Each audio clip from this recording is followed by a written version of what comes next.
do have some interesting stuff for you people because we have Sushant with us. And today, I and Nikita, Arya and Nikita, will be your host for Sushant's talk. Nikita?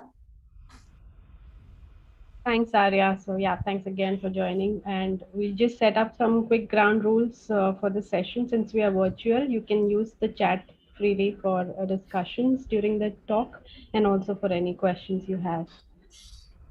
Sure. And a really very short introduction of Sushant.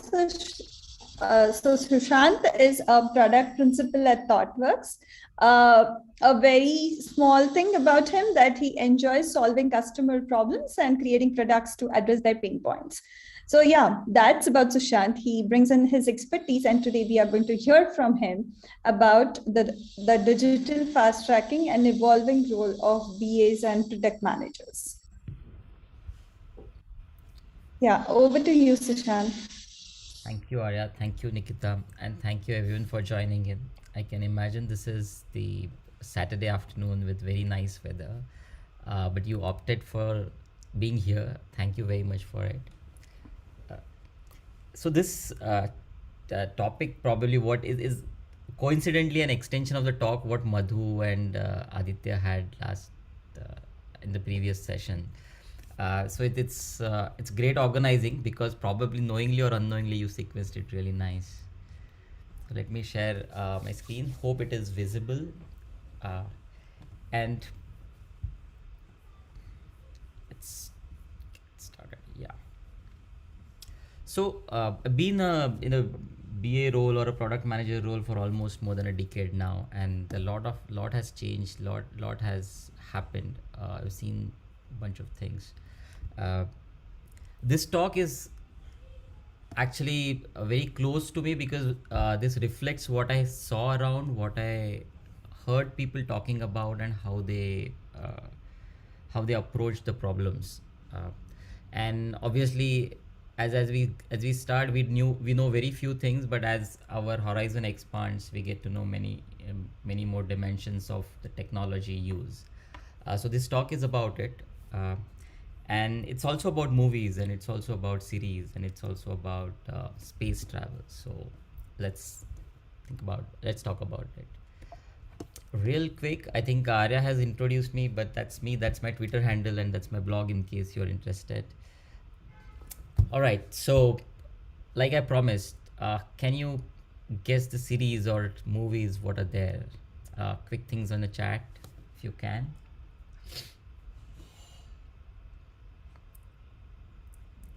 They're really technology movies or technology things, series. Yeah, it's Minority Report. That's the rightmost one. So, Matrix, no, not really. But yeah, you're close to it actually. It's on a similar one. My bad. Oops. All right. So the first one is Numbers. Second is the Person of Interest, and the third one is the Minority Report at lowest. Now, what I want you to look at is the year of their making. 2005 when the Numbers came, Minority Report came 2002, and Person of Interest in 2011. Numbers is all about data. It's about data science, how a mathematician uses the computing power and the data to solve the crimes. So that was the use case of that series, right? Minority Report, all of us know it just jazzed away with the navigational or whatever whatever that it did, right? We see Tom Cruise doing some things like this and things moving around. There's an amazing TED talk on that by Mark Knopfler on the TED talk series. And the Person of Interest, it's a series started in 2011. It talks about AI and mass surveillance and what all it does. So these are the terms which we are talking today. They are the topics of conversation of many conferences today. But imagine when they have actually, or rather Hollywood or other movie stories have started thinking about them. Right? Probably you would know them. Android, Netflix, Pixar, Disney, and Tesla. Right? Practically they are a phone, entertainment, theme park, and a car company. Right? But all the uniting factor is a technology. Today, no would talk about Tesla as a automobile company, right? They would talk about Tesla as a tech company. Pixar just revolutionized the technology used in entertainment industry. The way they were set up, it was just amazing, right? The Disney eventually, Disney realized it much earlier that tech is the future, and they kind of acquired it. And what Android has done is just amazing. Probably putting a smartphone, or I won't even call it a smartphone. It's a computer at everyone's hand. It can do magic, right? So that's what Android has done. Netflix is everyone knows, but what it has been able to do to the cable and TV industry is just it just democratized everything with it, right? So these are the tech companies what we know, and let's look at some of the other elements where we see the technology. Oops, sorry. Uh, I love this innovation. There's no second guess that it's a aircraft's cockpit where pilot is flying the aircraft. Look at the machinery there. It came around 70, 80 years back, but one of the safest machine on earth today, right? I mean, you're flying 10,000 feet and above, and then there's no landing. It's just you're flying in the box, right? If you step out, there is nothing to step out. And the temperatures are freezing cold out there. But the technology keeps us human, and it also transports us from one place to another, right? AR and VR are now into the surgeries. They are doing the surgeries which was just not possible earlier. I was reading somewhere that it was a 0.3 diameter of the vein, and that is where that robot arm goes and does the surgery, and the doctor views through an XR and AR goggles, and it just does it, and the person feels normal right after the surgery. That's what the surgery is for. And the last one is probably just, I was amazed when I looked at this picture. It comes from Unsplash, but the person there shaking hand, which is not real. Other person doesn't have a leg, so it's on a wheelchair. But what technology has been able to do for us is amazing. You can shake someone's hand, and that's a technologically built hand. You're not shaking the hand, but you're actually shaking the heart of that person, right? I mean, you're making a handshake with that person's heart. That's what technology has made possible for us, right? And this is something what Madhu also spoke about earlier. Jeff Bezos. This is a picture of Jeff Bezos' aircraft taking off for the space travel. There were 4 passengers in it, which they went for a first ever space travel. And any guesses on when did the company or the was formed, or when was the Jeff Bezos decided to do this space travel? Those who were at the previous talk may already know, but if you haven't paid attention. All right, so it was 2000. So the company, which is a Blue Origin, which was manufacturer of that. I mean, it's a Jeff Bezos company. He founded it in 2000, so he has dreamt about this much earlier, right? So if you see what we see around today, Hollywood imagining something, and we see it in reality today, data science or AI or a technology. What people imagine in the medical science as some years back, decades back, is there. Even people like Jeff Bezos and Elon Musk founded the companies which are making space travel a reality today. Was their dream, was their imagination probably around 20-25 years back, right? And that just makes me believe, and it's not a coincidence that the college where I studied had this sentence written there in the drawing hall, right? Imagination is powerful than knowledge. If you can imagine, you can achieve it. And then that's what even Richard Branson, who was another person who went for a space travel, he said, I have dreamt about this since my childhood, the space travel. So that sort of imagination has powered their journeys, right? So we are already in future today, because if you can imagine the future, it becomes your present, because we start working towards it and we start putting an effort for it, and we start building that great future. So whether we like it or not, future is today. it's not tomorrow, it's not something which is going to come, it's just there, right? And with all these tech examples, there's also other side which I want you people to look at. Let's take just glimpses of our surrounding, and this is one dimension of it.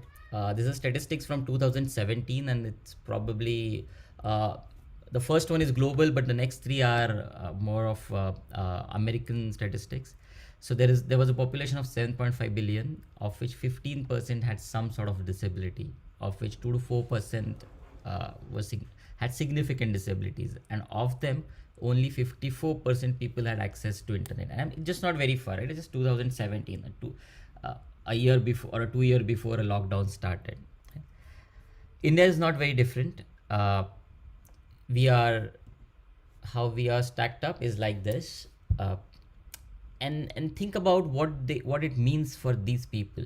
Okay, whatever apps or websites we build, around 5 million people can't access them because of the different disabilities they may have or different constraints they may have, right? There are call centers. We talk about no wait call center, IVRs and all of it, just do it yourself, voice assistants. But there are around 7 million people who won't be able to access them because of their hearing impairment or the challenges, right? We are building very nice offices, very nice stores, but around 5.5 million people can't get there unassisted, right? This is around a 2011 data, which is probably 10-year-old. The latest data might just shows more accurate picture with all the digitalization and everything. I hope that the details will be much better, right? Educationally, there are 45% of these are illiterate, 39% are not attending the educational institute today, and 27% have never ever seen any institute of formal education. So that's the situation we are, right? And let's look at something else also. All of us have probably received some SMS of that sort, right? I mean, don't share your CVV, don't share your OTP. Our banks send us many times, right? But there's the other side to it. There's the language diversity index, which are also known as the Greenberg's diversity index, and what it means is it's just a probability that any two people around, what is the probability that they have a different mother tongue. So let's just do a quick activity here. Just open your chat and ping what is your mother tongue. Let's just see how diverse we are in this group of 10 people.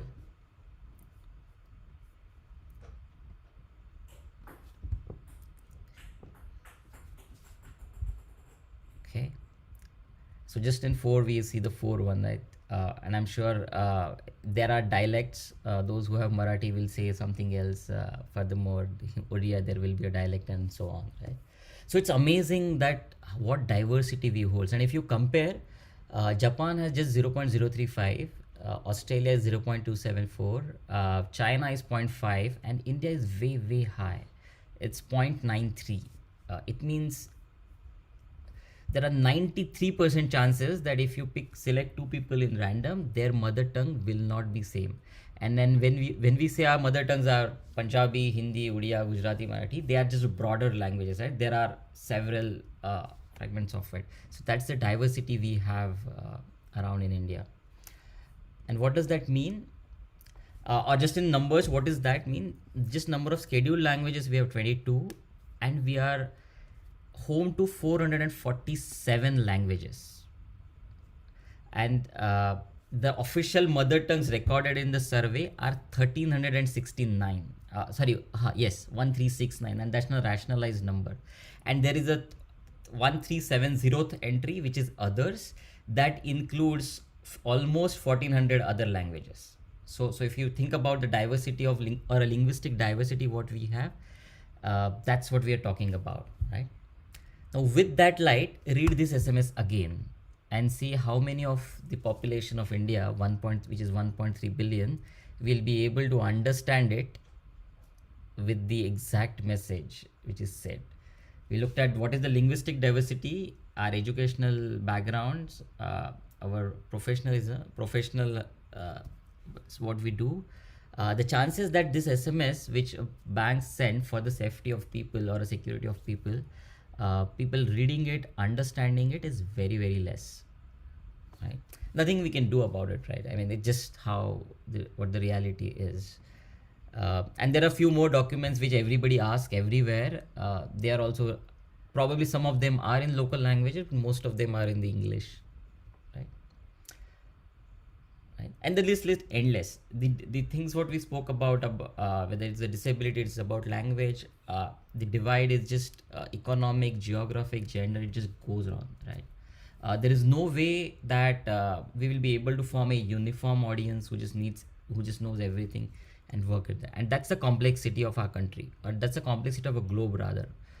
Because 447 languages I spoke about, still we are fourth in the list. There are three more countries who are home to more languages than us. Right? And India is almost most populous country, so they have much lesser population than us. Right? So what does it mean to us? Probably learn various skills like data analysis, AR, XR, accessibility, blockchain. Because remember, all of us are BAs and product managers, so we are going to talk about what do we need to do and what do we need to learn, right? Maybe multilingual things, right? But these are skills, and I think all of us are well trained to learn them, pick them up as we go. So what I'm going to talk about are not the skills, but the different lenses what we need to be aware of in order to work in this world, or in order to create the future for the world what we see today. And those are compassion, protect, and legal lenses, right? I think probably unheard of. We don't talk about this as skills for BAs and ProMas. We probably talk about empathy at most. We say that, hey, we all need to know empathy, but I'm taking a step beyond and talking about three skills, which I believe I acquired as I worked as BA for last 10 years, and I think all of us should acquire so that we can create the better future, which is digital and it's for everyone. And why I say that is, if it's just a simple survey of banking websites in India, and it's an accessibility evaluation. It was probably done some time back, but I don't see the numbers have changed much, right? FA stands for full accessibility. There are 0 websites which are fully accessible. And this is a number of banks surveyed were 47, of which almost 35 banks were inaccessible, or the websites or apps were inaccessible.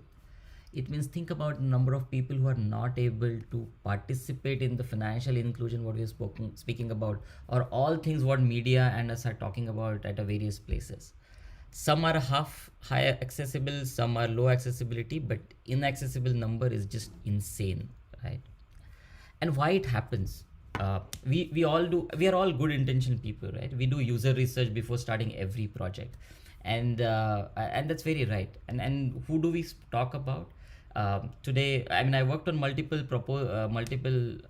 was part of multiple conversations where people wanted to create millennial value proposition. They wanted to target millennial. But who are these people we are talking about? Some of them are from Mumbai, Pune, Calcutta, Delhi, Bangalore, but many of them are from the villages in Arunachal, or some of them are from the villages Andhra or Karnataka, Gujarat, remote places. They are also millennials, but their persona is significantly different than what we know around today, right? So that's the research. Second is a risk dimension, which happens. Most of the people in the bank, and when I look back at and when I analyzed why this is a data, why state of accessibility is like this, in just my intuition, nothing data driven there. But we all spoke about risk, salaried people who will be able to repay the loans, who will be well accessible, who will be digital savvy, having the mobile phones, all of that, right? So imagine the population which we are not considering in our user research. We are going to we consider only high probable people, but there's so many are left out of that research, and that's a unknown. So it's not even possible for us to create a solution for them because we haven't even thought about them.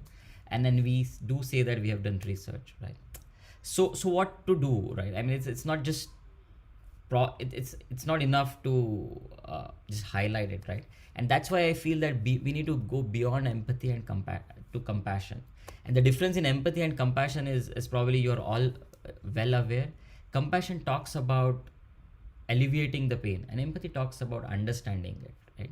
So when I see someone coming at my home for cooking or for sweeping, right? Look at their education layer, look at their awareness.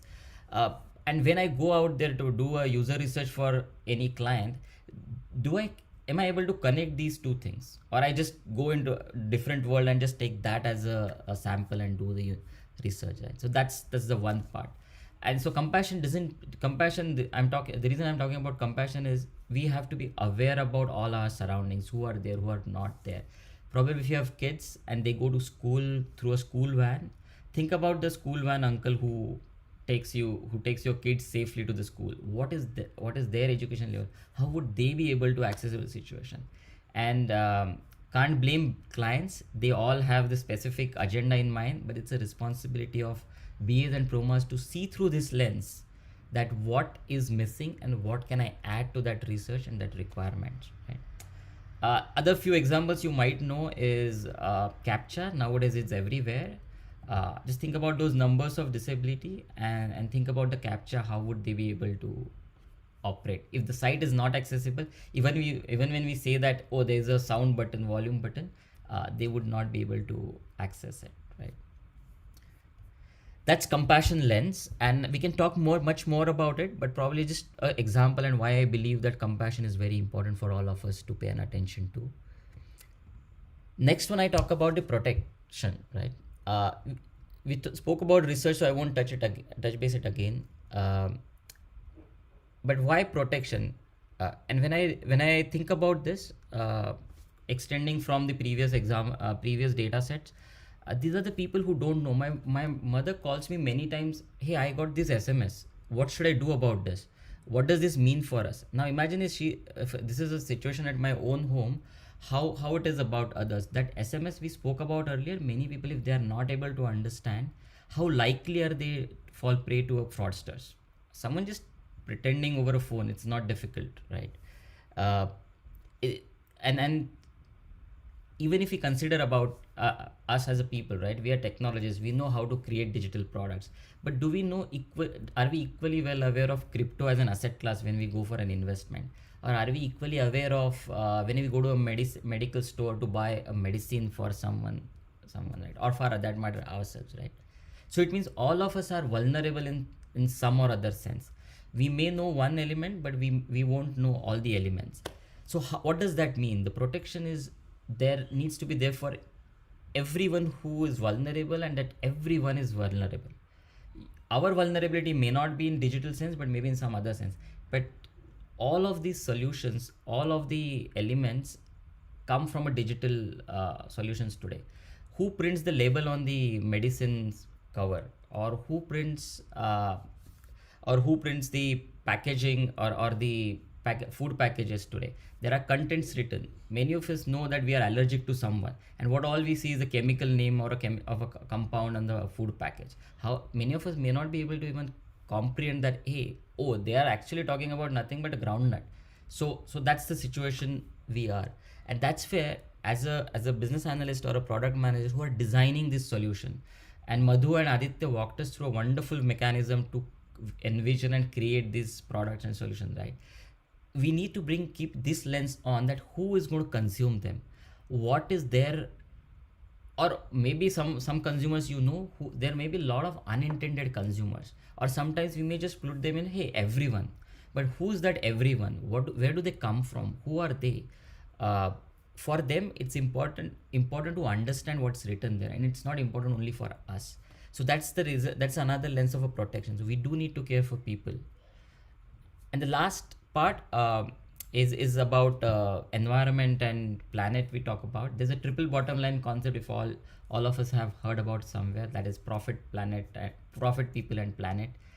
People and profit figure out everywhere, but our planet hardly figures out in our conversations, even when we are talking about requirement. And why I say so, I got my first smartphone something around 8 years back, and I have the photos taken 8 years back, and I don't look at them again, but they're stored somewhere. It means if they are stored, they are running on some storage device which needs energy to power them, right? And if it is energy, it is going to come from some source which is maybe clean, which may not be clean, right? Our computing needs are a lot higher today than what they were 10 years back. So these servers are running somewhere. We are doing a Zoom call today. So there's a Zoom server situated in some data center, our own laptops, some energy which we are consuming. And this data, the recording, what we will create will go and reside somewhere. And whether we see it or not, it's going to be there. So that is going to consume that energy, right? And that's a very simple thing probably, and it's getting much more efficient. But that's just available to us for comprehension. There's so many things which are not available for us comprehension. Many places we still have a phygital process, right? And why by that what I mean is something we do online, and then that company or whoever is there asks us, print it out, come to us with the printout, self sign, and submit us, right? Packaging what comes as a part of our home deliveries today, whether it is Amazon, Flipkart, groceries, vegetables, all use plastic. And these packaging solutions someone would have designed somehow, and then there are machines which automatically package these things, so they need certain sort of material to create the packaging. So as an analyst, as a product manager who is designing the software and hardware products, we all need to be aware of what is the potential impact of the solutions what we are creating on the planet. And if we can do that, I believe that will be really helpful for the future, and that means our today. And that's thinking clean, I would say, right? That was the second lens, which I wanted to talk about. And the third and the last one, we all run away from it most of the times, right? Terms and conditions anywhere, whether it is insurance or it is a bank account, or even when it is we doing a Zoom, when we are signing up anywhere for any account today, there is a checkbox. Is a yes, I agree to the agreement, right? Hardly any one of us read it, but there is lot written, and there are lot of damages could happen in some specific situations. Imagine an insurance being sold to someone, and that person says that yes, just sign, I understand, I accept. But there's some condition which has a possibility to deny the claim to that person. And if that person doesn't understand it, what happens to this person's need when that person actually needs the insurance money? We can't imagine what will be the situation of their today, right?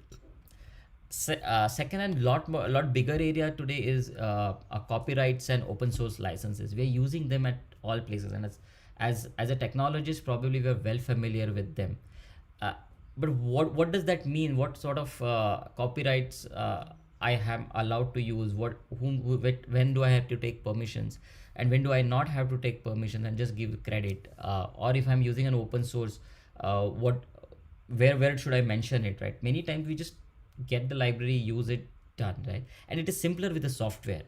But imagine the same thing about hardware, because hardware has no visible content, right? It's it's just somewhere hidden, right? And those hardware send the data. Now what is written in that terms and conditions, we don't even know. So the encryption levels or transmission of data, that all becomes a part of the solution today, part of the product today, right? And I don't know if it is true, but many places people say that, and I hope it is not true, that some of the devices just transmit the data to some locations or to some people, some agencies without your consent. And there were apps who were doing it. They were banned from app stores and play stores.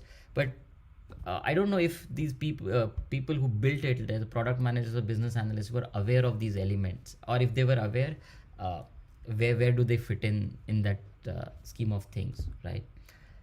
That's where this legal awareness becomes very important for us, because even with our good intentions, we might end up doing some things which is not really legal, or which could damage someone's rights, right? Or which could deprive someone from their rights, right?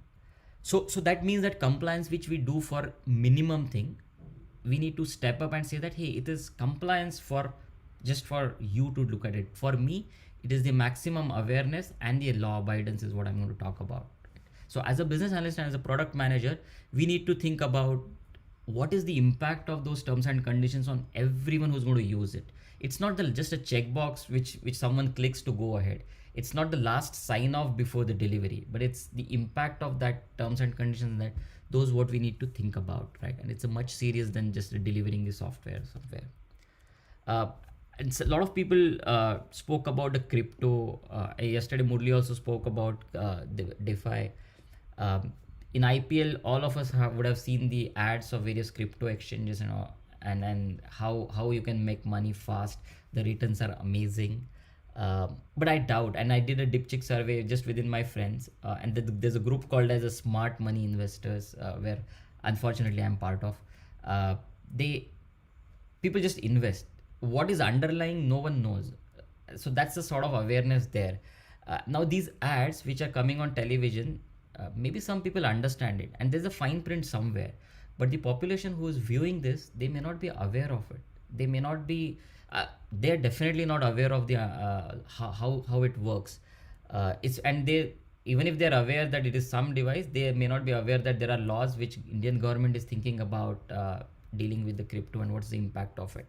So whosoever is creating these exchanges and these products which is easing out the transactions on these forums, have to think about these people, I believe. Otherwise it's just a huge loss when something goes south to people who don't understand where they are putting their money. Medicines I spoke about earlier, but that's it's an everyday experience during the COVID days. I have had whenever I have gone to medical store, there's some or other person who is asking for the medicine, and they don't ask like give me this drug. They ask, I am having a headache, can you give me a medicine for it? Or I am having a vomiting sensation, can you give me a medicine for it? And they just get that medicine. It's probably over the counter generic drug. So they ask for that because they don't understand what to ask for. So how do we create solutions for them? Now today we are talking about the home delivery of medicine. There's 1mg or the other apps coming up. People are going to use them. Are the prescriptions needed? Many cases yes, some cases no. What's the impact of it? And I'm not saying this is not possible or this should not be done, but as a business analyst and product managers, we have a great deal of responsibility when we build such solutions for the people who are as diverse as we spoke about earlier, right? Those are the three lenses I wanted to talk about it. And this is about a movie which I feel that would fit perfectly here, and this quote has powered all my business analyst work, at least a thinking pattern all throughout. This is from a movie called A Few Good Men. The scene is, if you have seen the movie, it's about when Downey and Dawson are they judge has given the judgment, they are not guilty, so they are going out, but they realize the judgment is that these are the cadets who cannot go back to the military, right? So this Downey asks, he doesn't understand. He asks, hey, he said he did something wrong, so why am I being punished? And the Dawson answers it, yes, we did. We were supposed to fight for people who couldn't fight for themselves. We were supposed to fight for Willie, and Willie was the one. So I believe as a business analyst and product managers, we have the responsibility to be compassionate, be protective about those who are not able to protect themselves in this digital revolution, and make them safely participate in it. So that's what I wanted to share with you all. Thank you so much. Any thoughts, any questions? This was the first time I spoke about this topic in such forum. This was really very insightful, Sushant. Especially, I got goosebumps when you talked about protection and then the sector of people who are actually not aware of all these things. It happens with my mother, but I haven't ever paid attention to her. She always keeps on complaining of all of that stuff, but I haven't given any importance to her talks. I've just done that work for her. But now I feel, oh my God, what have I done? So thank you so much for doing that. So yeah, very insightful though. Not many people are fortunate to have educated sons and daughters. Right? True, that's true. Okay. I wish, I hope it reaches more and more people as well after this session as well. Sushant, it was really insightful for all of us, especially in the role that we are currently. Thanks, True. Ankit. Okay. So for everyone, I'm just pasting the link to the feedback form. Please spend a few seconds on that. Okay. Thank you so much, people, for spending your Saturday afternoon listening to a topic which is probably obscure and then not really the material skill. You made it really interesting with the Yeah. examples you shared. So it was True. interesting for sure. Okay. Thanks. Thanks everyone. Thank